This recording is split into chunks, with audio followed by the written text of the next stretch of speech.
आज की टॉपिक है हमारा cash flow statement. Cash flow सिर्फ 3 वर्ड, नाम से ही पता चलता है। यहाँ पर हम लोग कैश इनफ्लो और आउटफ्लो की बात करेंगे। ये 3 word cash flow statement. Cash flow, cash किसी के लाइफ में चाहे तो भूचाल ला सकते हैं और आए हुए भूचाल को कैश खत्म भी कर सकते हैं। इसीलिए बहुत से लोग, मोस्ट ऑफ लोग आज गरीबी रेखा के नीचे जीते हैं क्योंकि उनके पास अपना कैश फ्लो स्टेटमेंट नहीं है। कैश को यूज कैसे किया जाता है, कहाँ पर यूज होता है, इसका एक्यूरेसी नहीं है। अधिकतर बिजनेसमैन को देखते हैं, उनसे अगर एक वर्ड में पूछे जाए कि आपका पिछले महीने में कितना प्रॉफिट हुआ, वो लमसम अमाउंट बता शायद 2 लाख 5 लाख। एक्यूरेट उनको पता नहीं है कि 2 लाख है कि 5 लाख है कि 3 लाख है कि 2.5 लाख है। तो एक्यूरेसी बहुत इंपॉर्टेंट होता है। तो कैश फ्लो स्टेटमेंट हमें बिजनेस में से वो इंफॉर्मेशन निकाल करके देता है जो डिसीजन मेकिंग के लिए बहुत ज़्यादा यूजफुल होते हैं। इसीलिए कैश फ्लो स्टेटमेंट में 3 कैटेगरी है। पहला कैटेगरी है operating activity, operating activity. Point number 2 है इन्वेस्टिंग एक्टिविटी, इन्वेस्टिंग एक्टिविटीज, और लास्ट वन है फाइनेंसिंग एक्टिविटीज।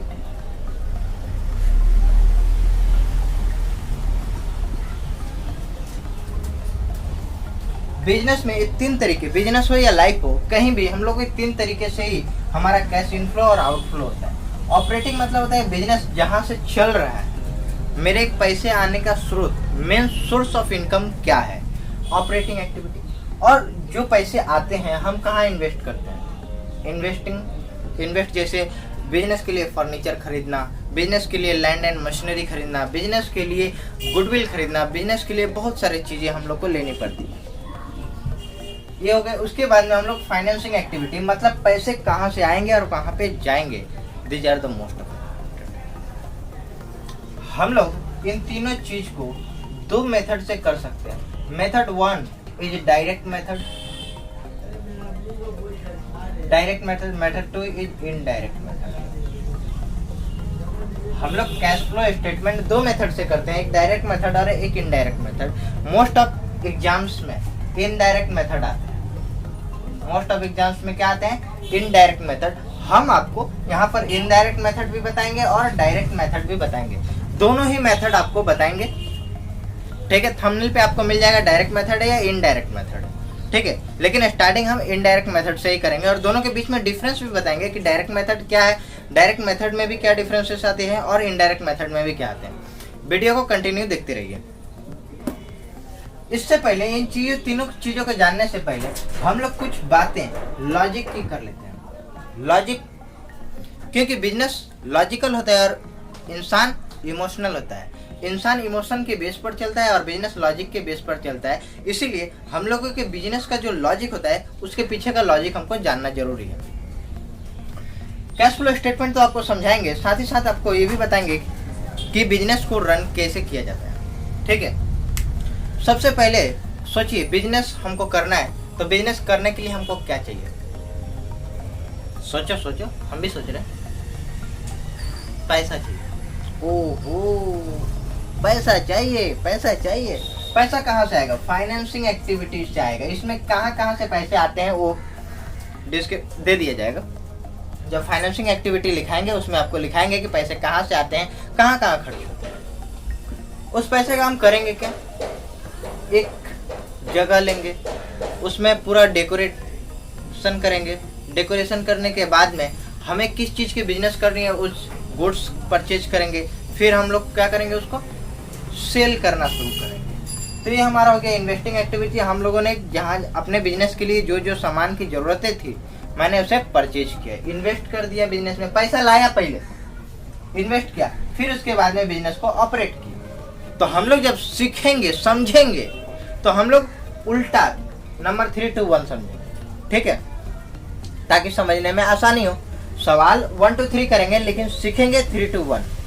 सवाल 3 to 1 करेंगे नहीं ना, सवाल करेंगे 1 to 3, लेकिन सीखेंगे कैसे 3 to 1, ताकि समझने में आसानी हो।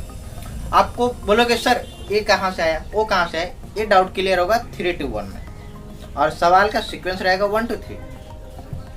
पैसे आना है, फाइनेंसिंग एक्टिविटी, ठीक है। इसमें बैलेंस शीट में आपको दिया जाता है, उसमें कैश बैंक रहता है, उसको हम लोग एज ए आंसर लेते हैं। हमारे पास क्वेश्चन और आंसर दोनों साथ में आ जाते हैं, सिर्फ उसके बायोडाटा हमें लिखने पड़ते हैं। जब भी आप मोस्ट ऑफ क्वेश्चन में क्या होता है कि क्वेश्चन मिलता है, आंसर आपको नहीं मिलता है, लेकिन कैश फ्लो में आपको क्वेश्चन के साथ में आंसर दिया रहेगा कि ये इसका आंसर होगा।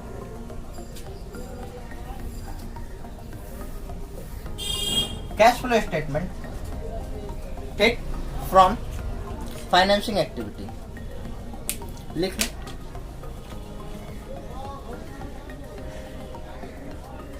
कैश फ्लो स्टेटमेंट या कैश फ्लो, जब सवाल करेंगे तो यहाँ पे लिखेंगे cash flow from, cash flow statement लिखा हुआ है, cash flow from financing activity, financing activity.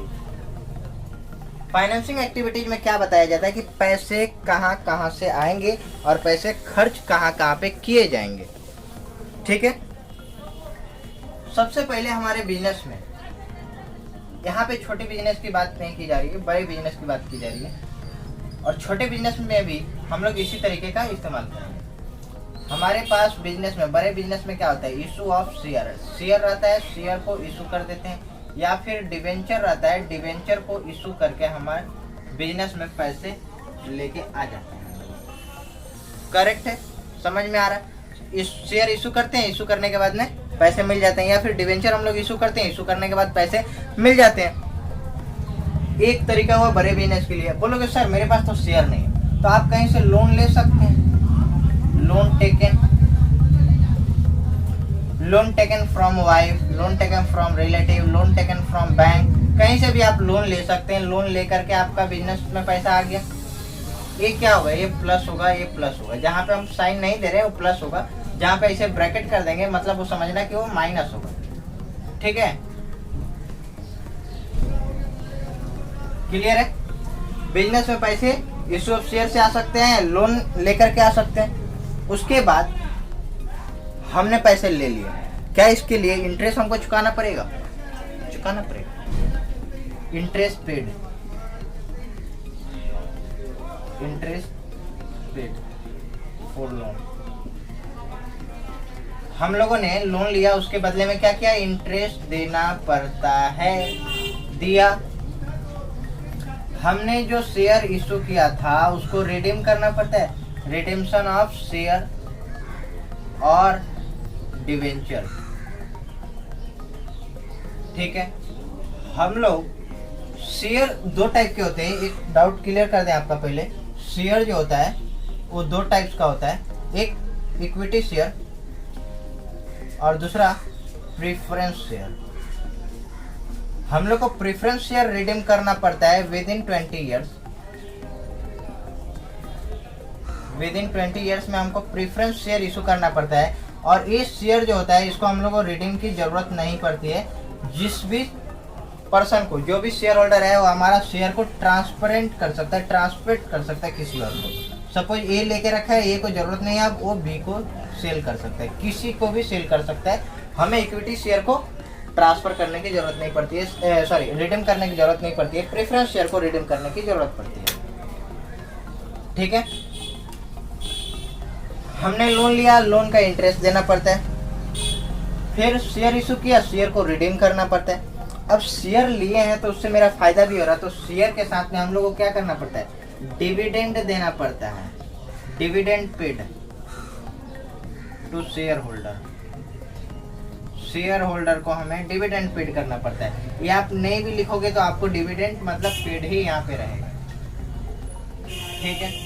Loan लिए हैं, लोन को पेड अप करना पड़ता है, पेड अप करना पड़ेगा, क्योंकि लोन लिए हो तो आपका क्रेडिटर हो गया, लाइबिलिटी होल्डर हो गया, उसको पेड करके क्लियर करो। पेड ऑफ या रीपेड ऑफ लोन, जो आपने लोन लिया उसको पेड ऑफ कर दिया। बात समझ में आई? अब यहाँ पर जो भी प्लस माइनस करके हमारा आंसर आएगा, अगर वो आंसर माइनस में आता है तो कैश यूज, अगर वो प्लस में आता है तो कैश फ्रॉम। यहाँ पे लिखेंगे कैश फ्रॉम या फिर यूज, कैश फ्रॉम या फिर यूज। यूज किस लिए? जब नेगेटिव में आंसर आए तब। फ्रॉम किस लिए? जब पॉजिटिव आंसर आए तब। ठीक है, फ्रॉम फाइनेंसिंग एक्टिविटी।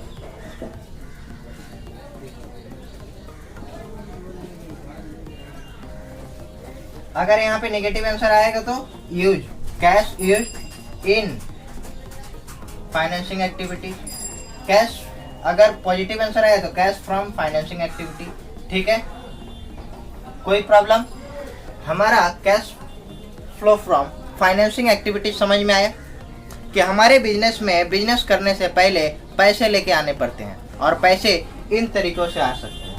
बिजनेस अगर आपका बड़ा नहीं है तो आपके लिए सबसे सूटेबल ये होता है लोन लेना। आप अपने रिलेटिव से लोन ले सकते हैं, कहीं आपकी शादी हुई है तो अपने वाइफ से लोन ले सकते हो, इंटरेस्ट नहीं दिए तो बेलन भी पड़ेगा। और भी आप कहीं से भी लोन ले सकते हैं। और बिजनेस आपका बड़ा हो जाता है तो आपको इशू ऑफ शेयर, डिवेंचर, बहुत सारे धीरे धीरे ऑप्शन खुलने लगते हैं। अब इसके बाद में हमारा 2 नंबर आता है cash flow from investing activity. उससे पहले इसको आप कॉपी कर लें और मैं इसको रब कर।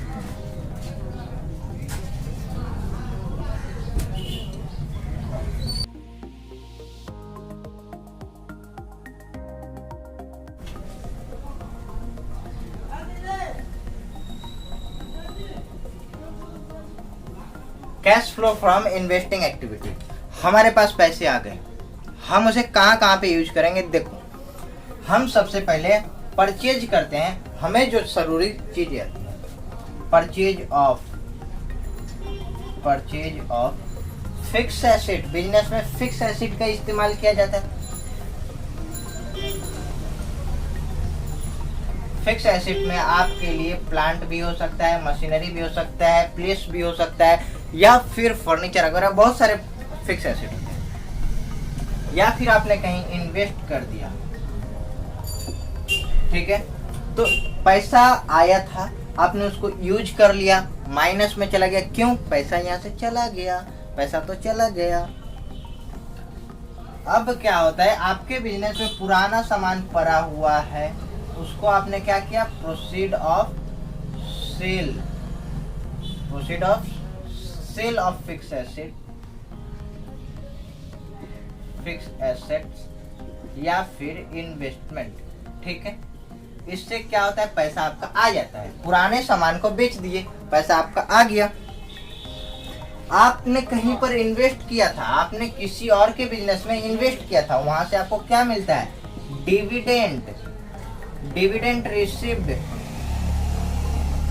Dividend received from investment.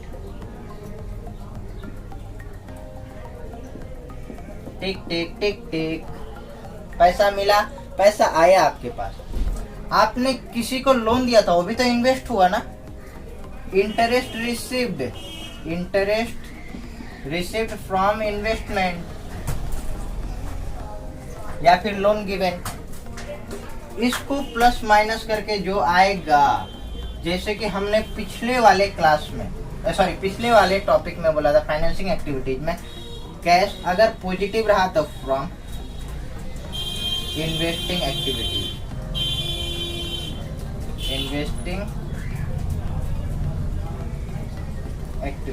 Positive रहा तो इन्वेस्टिंग एक्टिविटी, फ्रॉम अगर नेगेटिव रहा तो यूज्ड इन। नेगेटिव के लिए, पॉजिटिव के लिए है, ये नेगेटिव के लिए। नेगेटिव आंसर यहाँ पे अगर माइनस आता है तो आप cash used in investing activity लिखेंगे, प्लस आएगा तो कैश फ्रॉम ऑपरेटिंग एक्टिविटी लिखेंगे। ठीक है, समझ में आ गया बात? अब आप लिख लो इसको। आगे हम लोग ऑपरेटिंग एक्टिविटी की तरफ चलते हैं।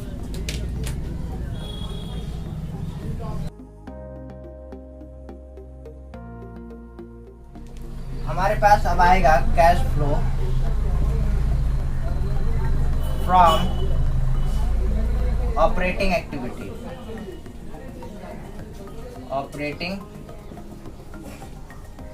एक्टिविटी हम लोगों को सबसे पहले इसमें नेट प्रॉफिट लिखना पड़ता है, इनडायरेक्ट मेथड।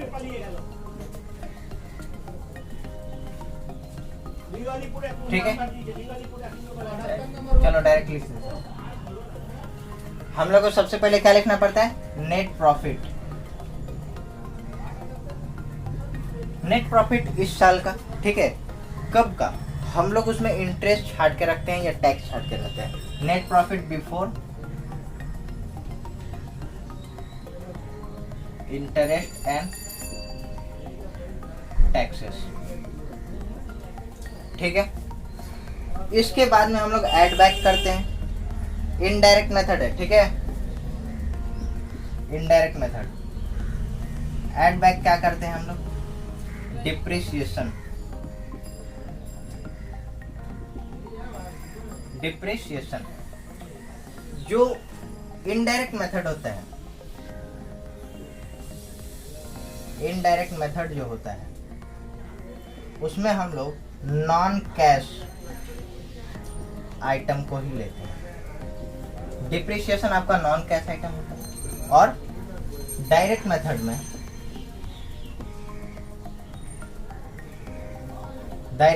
में हम लोग सिर्फ और सिर्फ कैश आइटम को लेते हैं। ठीक है, इसके पीछे लॉजिक है, कारण है क्यों लेते हैं। पहले हम आपको फॉर्मेट इनडायरेक्ट मेथड का बता देते हैं, उसके बाद हम आपको बताएंगे डायरेक्ट मेथड कैसे काम करता है, इनडायरेक्ट मेथड कैसे काम करता है। ठीक है, डिप्रिसिएशन हम लोग ऐड करेंगे, पहले ऐड कर दिए।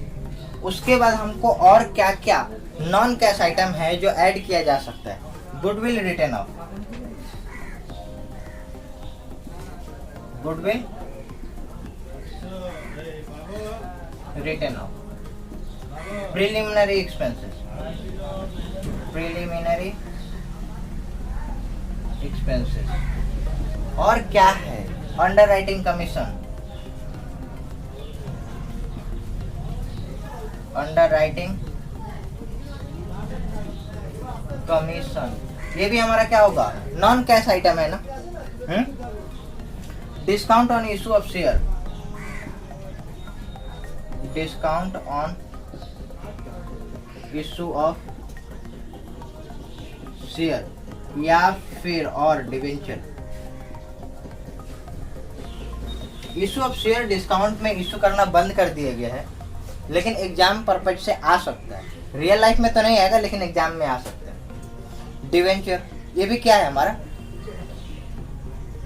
नॉन कैश आइटम है।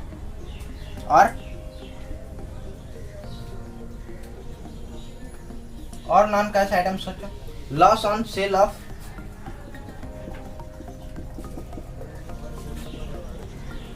Loss on sale of fix asset. Fix asset को सेल किया और उसमें हमारा लॉस हो गया। ट्रिंग ट्रिंग, ये भी ऐड होता है, ये भी ऐड होता है। अगर इसके जगह पे प्रॉफिट हो जाए तो profit on sale of fix asset, तो उसको हम लोग माइनस कर देते हैं। इसको प्लस माइनस करने के बाद जो कुछ भी आता है उसको हम लोग क्या बोलते हैं? Operating profit before capital changes. Operating profit before capital changes.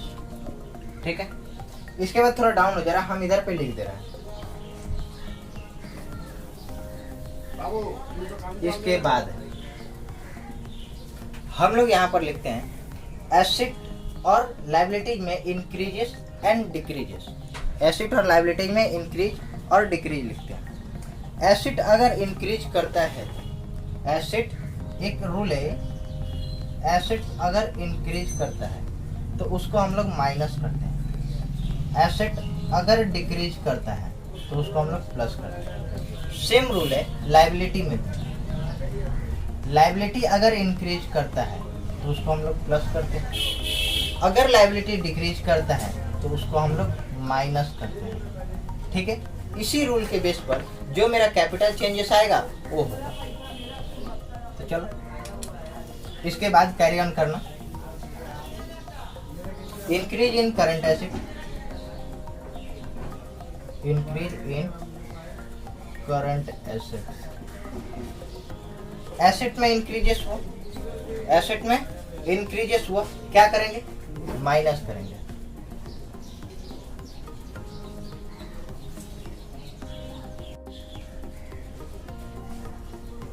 Decrease in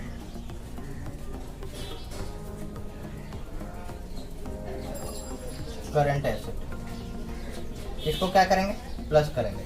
जब भी एसेट में इंक्रीजेस हो उसको माइनस, एसेट में डिक्रीजेस हो उसको प्लस, लायबिलिटी में डिक्रीजेस हो डिक्रीज इन लायबिलिटी, लायबिलिटी कौन सा? करंट लायबिलिटी,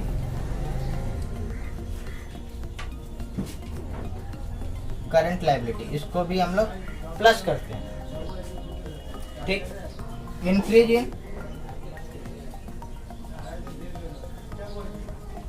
करंट लायबिलिटीज,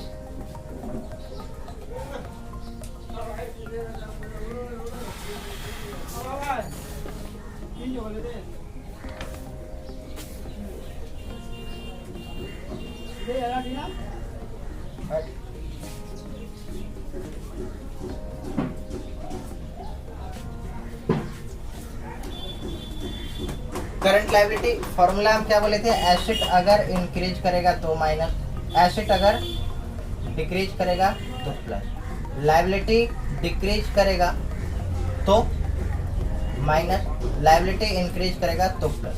इसके पीछे रीजन, आप कहीं से लोन लिए, लोन टेकन, कैश आया, cash account, debit to loan account, ये तक कैश आपके बिजनेस में आया तो लायबिलिटी क्या हुआ? इंक्रीज हुआ ना, लायबिलिटी क्या हुआ? इंक्रीज हुआ, लेकिन कैश आया ना, इसलिए इसको क्या करते हैं हम लोग? प्लस करते हैं। मेरे बिजनेस में कैश फ्लो, इनफ्लो और आउटफ्लो, कैश आपके बिजनेस में आएगा तो प्लस, जाएगा तो माइनस। सिंपल सा लॉजिक है, कैश आपके बिजनेस में आया तो प्लस, गया तो माइनस। इसको हम लोग प्लस माइनस करते हैं, इसको लेकर के प्लस माइनस अगर करेंगे तो हमारे पास जो आंसर आएगा उसको हम लोग क्या लिखते हैं? कैश जनरेट,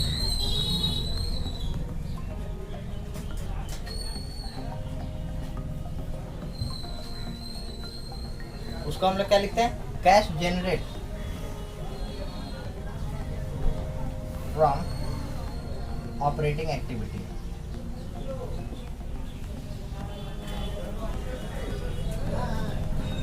ठीक है,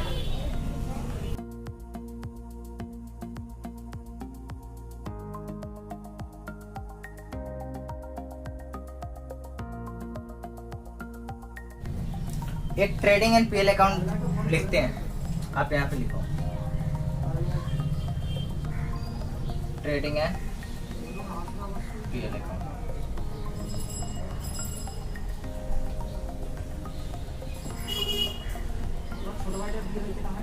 ओपनिंग स्टॉक, ठीक है,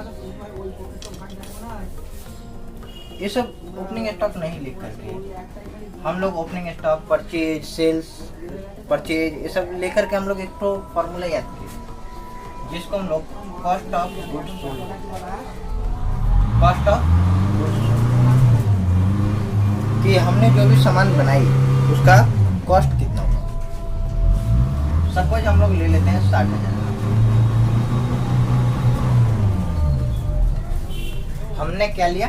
60,000 का कॉस्ट ऑफ गुड्स सोल्ड। उसके बाद हमने सेल ले लेते हैं इसको 1 लाख रुपये का, जो सामान हमने 60,000 में बनाई उसको 1 लाख रुपया सेल कर दिया। कितना? बताइए मुझे कि मेरे पास प्रॉफिट कितने का हुआ? मेरे पास प्रॉफिट कितने का हुआ?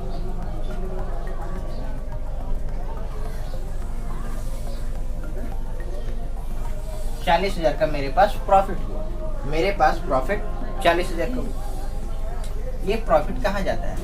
बाय ग्रॉस प्रॉफिट 40,000, सीडी इधर बीडी, यही हम लोग करते हैं।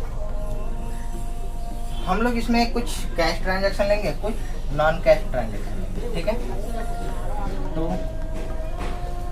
सैलरी 4000 ले लेते हैं, ठीक। प्रिंटिंग एक्सपेंसेस 4000 ले लेते हैं। एडवर्टीजमेंट ले लेते हैं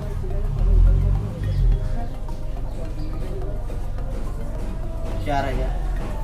डिप्रिसिएशन ऑन माई एसेट 4000 ले लेते हैं। और सोचो और कुछ खर्चा लेते हैं। चलो इंश्योरेंस ले लेते हैं,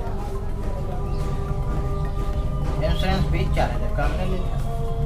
ये सब हमने खर्चे ले लिए। अब मुझे बताओ 40,000 ये हुआ, ये कितने हुए? 5।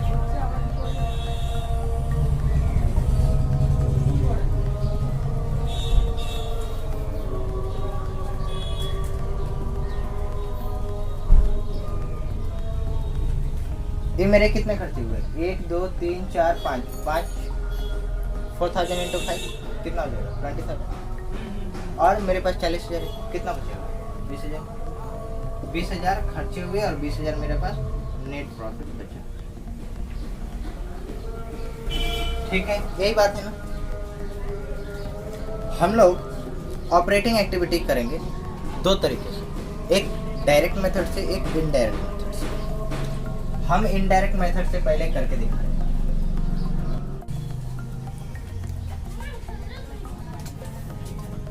हमारे पास इनडायरेक्ट मेथड में देखो सिर्फ हम लोग डिप्रिसिएशन यानी कि non cash transaction, non cash item ही ऐड करते हैं। और डायरेक्ट मेथड में हमने सेल्स लिया, कॉस्ट ऑफ गुड्स सोल्ड, ठीक, सैलरी, प्रिंटिंग, एडवर्टीजमेंट, इंश्योरेंस, जितने भी कैश आइटम है उन सभी को लिया, माइनस किया तो दोनों का आंसर 24,000 आया। दिक्कत यह है कि कैश ट्रांजैक्शन थोड़ा लेंदी होता है, लेंदी प्रोसेस है, और इनडायरेक्ट मेथड जो होता है वो थोड़ा शॉर्टकट मेथड है। ज्यादा प्रीफरेबल ये वाला है क्योंकि एग्जाम में ज्यादा इसी से आता है क्वेश्चन, इनडायरेक्ट मेथड से आता है। डायरेक्ट मेथड बहुत कम आता है। हम आपको दोनों ही मेथड सिखाएंगे, डायरेक्ट मेथड भी और इनडायरेक्ट मेथड भी। ओके, आई होप आपको क्लियर हो गया होगा। और हम आगे अब क्वेश्चन की तरफ में बढ़ते हैं, ठीक है। पहले इससे पहले आप लोग कॉपी कर लो इसे। चलिए क्वेश्चन नंबर 2 पढ़ते हैं, एक थोड़ी देर बात करेंगे। पहले छोटे छोटे सवालों से आगे बढ़ते हैं। 2 नंबर क्वेश्चन में दिया है स्टॉक। ये देखिए यहाँ पर 2 बैलेंस दिया रहता है। यहाँ पर एक ओपनिंग हम लोग लेंगे, एक क्लोजिंग लेंगे। अगर ईयर दिया रहेगा तो एक 2020, दूसरा 2019, ठीक है। आगे पीछे हम लोग ले लेंगे, तो पहला ओपनिंग, दूसरा क्लोजिंग। 19-20 हम लोग ले सकते हैं। स्टॉक है 60,000, फिर 50,000 हुआ। डेटर से 25,000, फिर 23,000 हो गया। क्रेडिटर है 32,000, फिर 28,000 हो गया। एक्सपेंसेस था, आउटस्टैंडिंग एक्सपेंसेस था 3,500 और 4,500 हो गया। बिल्स पेएबल 35,000 से 22,000 हो गया। और प्रॉफिट एंड लॉस अकाउंट 80,000 से 90,000 हो गया, ठीक है। तो हम लोग को सबसे पहले क्या निकालना है? यहाँ पे कैलकुलेट करने क्या बोला है? Net cash flow from operating activity from following information. लिखो यहाँ पे क्या बोले? Cash flow from operating activity, cash flow from operating activity.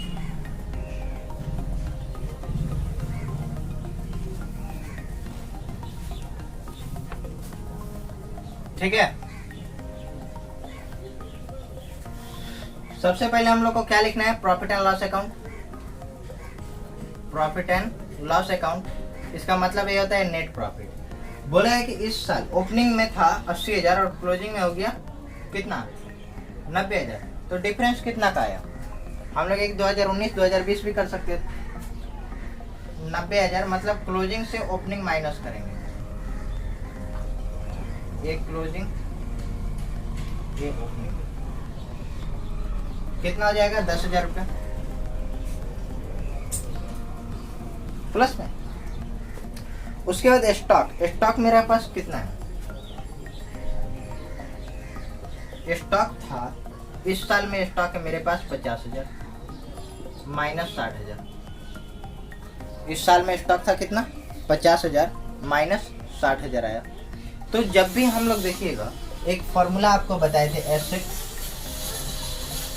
Increase होता है तो माइनस करते हैं और डिक्रीज होता है तो प्लस करते हैं, और लायबिलिटीज इंक्रीज होता है तो प्लस करते हैं और डिक्रीज होता है तो माइनस करते हैं। ठीक, तो ये मेरा क्या है? एसेट है, बढ़ा नहीं बढ़ा, घटा घट गया, 10,000 रुपया से घटा, हम इसको क्या करेंगे? 10,000 रुपया ऐड कर देंगे। नेक्स्ट पॉइंट है हमारे पास डेटर्स, 25,000 से 23,000 हो गया। डेटर्स 23,000 माइनस 25,000, माइनस में आ रहा है, घट गया है, इस साल कम है, 2,000 रुपया प्लस होगा। ठीक है, उसके बाद क्रेडिटर, क्रेडिटर का वैल्यू दिया हुआ है इस साल 28,000 रुपया माइनस 32,000 रुपया। बताइए कि क्लोजिंग कम है, ओपनिंग ज्यादा है, मतलब घट गया ना। लायबिलिटी कम होने से माइनस करते हैं, लायबिलिटी कम होने से माइनस करते हैं। कितना लायबिलिटी कम हुआ है? 4,000 कम हुआ है, 4,000 रुपया minus. Expense outstanding, outstanding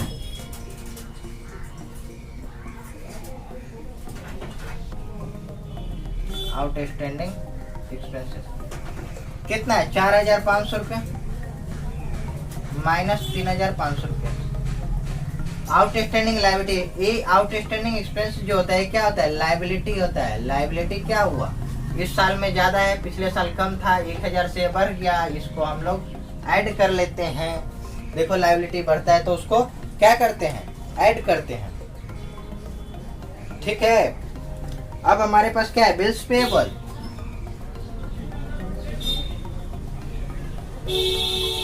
bills payable है, मेरे पास बिल्स पेएबल है 35,000 रुपया, 35,000। सॉरी, इस साल का मेरे पास 22,000 है और पिछले साल था मेरे पास 35,000, यानी कि 13,000 रुपया से डिक्रीज कर गया लायबिलिटी। माइनस कर देंगे ना 13,000 रुपया, करेंगे या नहीं करेंगे? बिल्कुल करेंगे। प्लस माइनस करके उसको उधर भेज दिया। 10,000 plus 2,000 minus 4,000 plus 1,000 minus 13,000, minus में आया 4,000। माइनस में कितना आया? 4,000। 10,000 माइनस 4,000 करेंगे तो 6,000 पॉजिटिव आंसर आया, प्लस में आया। तो जो 6,000 आया वो क्या लिखेंगे? Net cash flow, net cash from operating activity. यही है cash flow from operating activity. अगर यही चीज माइनस में हो जाता तो क्या लिखते? कैश फ्लो फ्रॉम के जगह पे लिखते यूज्ड इन, ये वर्ड चेंज हो जाता, बस बात बाकी सेम रहता। क्लियर है?